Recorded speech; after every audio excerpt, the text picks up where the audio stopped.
ನಮಸ್ತೆ ಸ್ನೇಹಿತರೆ.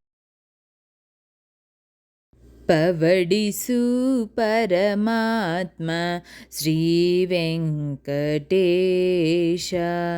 ಮನವೆಂಬ ಮಲ್ಲಿಗೆಯ ಹೂವ ಹಾಸಿಗೆ ಮೇಲೆ ಪವಡಿಸು ಪರಮಾತ್ಮ ಶ್ರೀ ವೆಂಕಟೇಶ, ಮನವೆಂಬ ಮಲ್ಲಿಗೆಯ ಹೂವ ಹಾಸಿಗೆ ಮೇಲೆ ಪವಡಿಸು ಪರಮಾತ್ಮ ಶ್ರೀ ವೆಂಕಟೇಶ, ಸಪ್ತಗಿರಿವಾಸ.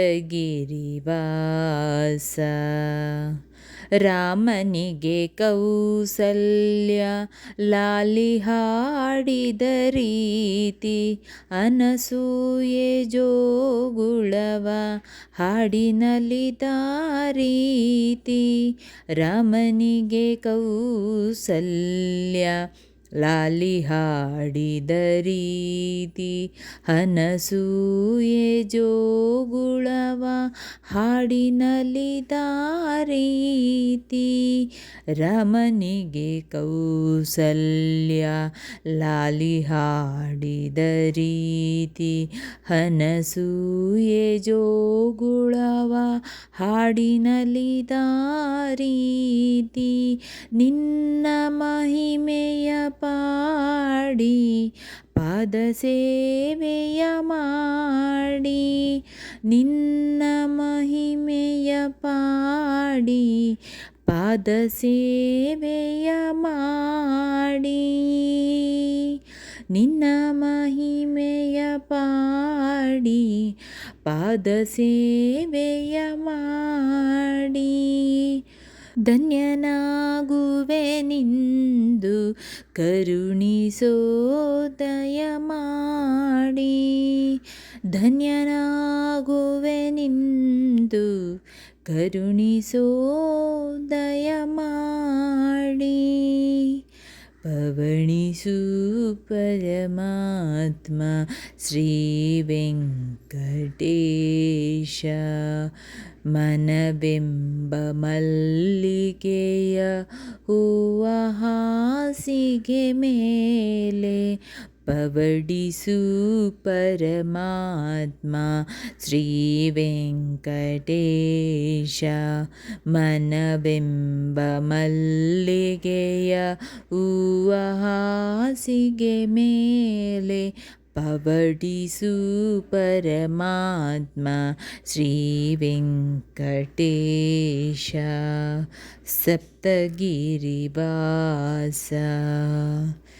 ഇരുಳು ಮುಗಿಯದೆ ಇರಲಿ, ಹಗಲು ಮೂಡದೆ ಇರಲಿ. ഇരുಳು ಮುಗಿಯದೆ ಇರಲಿ, ಹಗಲು ಮೂಡದೆ ಇರಲಿ. ಅನುಗಾಲ ಈ ಸೇವೆ ಸಾಗುತ್ತಲೇ ಇರಲಿ, ಅನುಗಾಲ ಈ ಸೇವೆ ಸಾಗುತ್ತಲೇ ಇರಲಿ.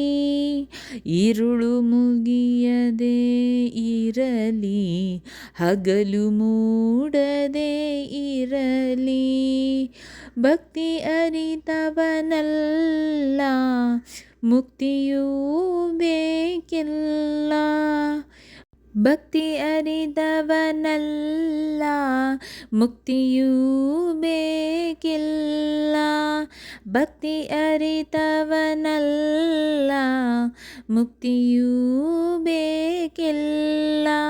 ನಿನ್ನ ಕಾಣದೆ ಜೀವ ಕ್ಷಣ ನಿಲ್ಲದಯ್ಯ, ನಿನ್ನ ಕಾಣದೆ ಜೀವ ಕ್ಷಣ ನಿಲ್ಲದಯ್ಯ.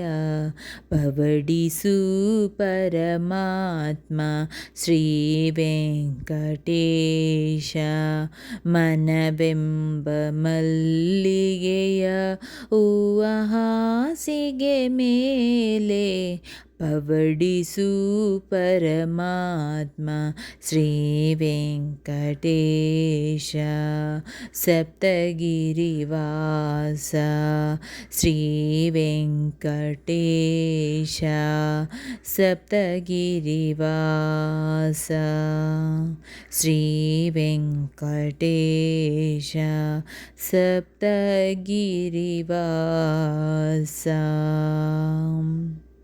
ಏಳುಕೊಂಡಡವಾಡ ವೆಂಕಟರಮಣ ಗೋವಿಂದ ಗೋವಿಂದ.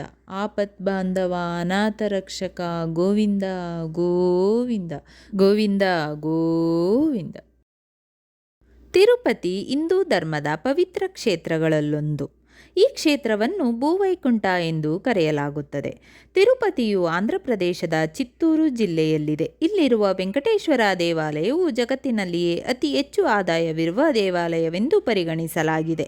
ಇದು 108 ವೈಷ್ಣವ ದಿವ್ಯ ದೇಶಗಳಲ್ಲಿ ಒಂದು. ಬೆಂಗಳೂರಿನಿಂದ ತಿರುಪತಿಗೆ ಸುಮಾರು 250 ಕಿಲೋಮೀಟರ್ ದೂರವಿದೆ. ಬಸ್ಸು, ರೈಲು ಮತ್ತು ವಿಮಾನ ಮಾರ್ಗದಿಂದ ಹೋಗಬಹುದು. ಕಲಿಯುಗದಲ್ಲಿ ಭಕ್ತರನ್ನು ಆಶೀರ್ವದಿಸಲು ಭಗವಂತನು ಭೂಮಿಯ ಮೇಲೆ ತಿರುಪತಿಯಲ್ಲಿ ನೆಲೆಸುತ್ತಾನೆ ಎಂದು ಪುರಾಣದ ಕೆಲವು ಆಸಕ್ತಿದಾಯಕ ಕಥೆಗಳು ಹೇಳುತ್ತವೆ. ದೇವಾಲಯದಲ್ಲಿ ತಮ್ಮ ಕೂದಲನ್ನು ದಾನ ಮಾಡುವುದು ಹಳೆಯ ಅಭ್ಯಾಸವಾಗಿದೆ. ಇಲ್ಲಿ ಎಲ್ಲ ವಯಸ್ಸಿನ ಜನರು ಭಗವಂತನ ದರ್ಶನವನ್ನು ಹೊಂದುವ ಮೊದಲು ದೇವರಿಗೆ ತಮ್ಮ ಪ್ರಾರ್ಥನೆಯನ್ನು ಸಲ್ಲಿಸುತ್ತಾರೆ ಮತ್ತು ದೇವಾಲಯದ ಆವರಣದ ಬಳಿ ತಲೆ ಬೋಳಿಸಿಕೊಳ್ಳುತ್ತಾರೆ. ಈ ದೇವಾಲಯದಲ್ಲಿ ಭಕ್ತಾದಿಗಳಿಗೆ ಕೂದಲು ದಾನ ಮಾಡಲು ಸಾಕಷ್ಟು ವ್ಯವಸ್ಥೆಯನ್ನು ರೂಪಿಸಲಾಗಿದೆ.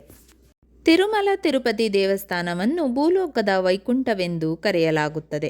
ಇದು ಭೂಮಿಯ ಮೇಲೆ ಭಗವಾನ್ ವಿಷ್ಣುವಿನ ವಾಸಸ್ಥಾನವಾಗಿದೆ. ಹೀಗಾಗಿ ವಿಷ್ಣು ಈ ಕಲಿಯುಗದಲ್ಲಿ ತನ್ನ ಭಕ್ತರನ್ನು ಮೋಕ್ಷದ ಕಡೆಗೆ ಮಾರ್ಗದರ್ಶನ ಮಾಡಲು ಮತ್ತು ನಿರ್ದೇಶಿಸಲು ಈ ದೇವಾಲಯದಲ್ಲಿ ತನ್ನನ್ನು ತಾನು ಪ್ರಕಟಿಸಿಕೊಂಡಿದ್ದಾನೆ ಎಂದು ನಂಬಲಾಗಿದೆ. ಇಲ್ಲಿನ ವೆಂಕಟೇಶ್ವರ ಸ್ವಾಮಿಯ ಮುಖ್ಯ ವಿಗ್ರಹವು ತುಂಬ ವಿಶಿಷ್ಟ ಮತ್ತು ಶಕ್ತಿಯುತವಾಗಿದೆ ಎಂದು ಹೇಳಲಾಗುತ್ತದೆ. ಆಕರ್ಷಕ ವಿಗ್ರಹವು ಹಲವಾರು ಪವಾಡದ ಗುಣಲಕ್ಷಣಗಳನ್ನು ಹೊಂದಿದೆ. ಪ್ರತಿದಿನವೂ ವಿಗ್ರಹವನ್ನು ಹೂಗಳಿಂದ, ಉಡುಪುಗಳಿಂದ ಮತ್ತು ಆಭರಣಗಳಿಂದ ಭವ್ಯವಾಗಿ ಅಲಂಕರಿಸಲಾಗುತ್ತದೆ. ಸ್ವ ಅಭಿವ್ಯಕ್ತಿ ಎಂದರೆ ವಿಷ್ಣುವಿನ ಸ್ವಯಂಭೂ ವಿಗ್ರಹವಿರುವ ತಿರುಪತಿ ದೇವಸ್ಥಾನದ ಗರ್ಭಗುಡಿಯನ್ನು ಆನಂದ ನಿಲಯಂ ಎಂದು ಕರೆಯಲಾಗುತ್ತದೆ. ಆನಂದ ನಿಲಯಂನಲ್ಲಿ ಭೋಗ ಶ್ರೀನಿವಾಸ ಮೂರ್ತಿಯ ಸುಂದರ ವಿಗ್ರಹವೂ ಇದೆ. ಬೆಳಗ್ಗೆ ಸುಪ್ರಭಾತ ಸೇವೆ ಸಮಯದಲ್ಲಿ ಈ ವಿಗ್ರಹವನ್ನು ತೆಗೆದುಹಾಕಿ ಮುಖ್ಯ ದೇವತೆಯ ಬಳಿಯಲ್ಲಿ ಇಡಲಾಗುತ್ತದೆ.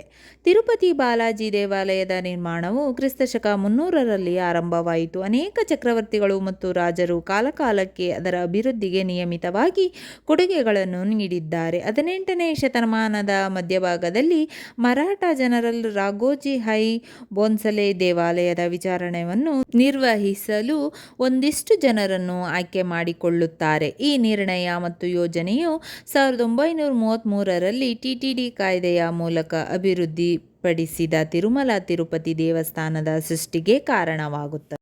ಹೆಚ್ಚು ಭಕ್ತ ಸಮೂಹವನ್ನು ಹೊಂದಿರುವ, ಆರ್ಥಿಕವಾಗಿ ಸದೃಢವಾಗಿರುವ ಪ್ರಭಾವಶಾಲಿ ದೇವಾಲಯಗಳಲ್ಲಿ ತಿರುಮಲ ಬೆಟ್ಟದ ಮೇಲೆ ನೆಲೆಗೊಂಡ ತಿರುಪತಿ ತಿಮ್ಮಪ್ಪನ ದೇವಸ್ಥಾನವೂ ಒಂದು.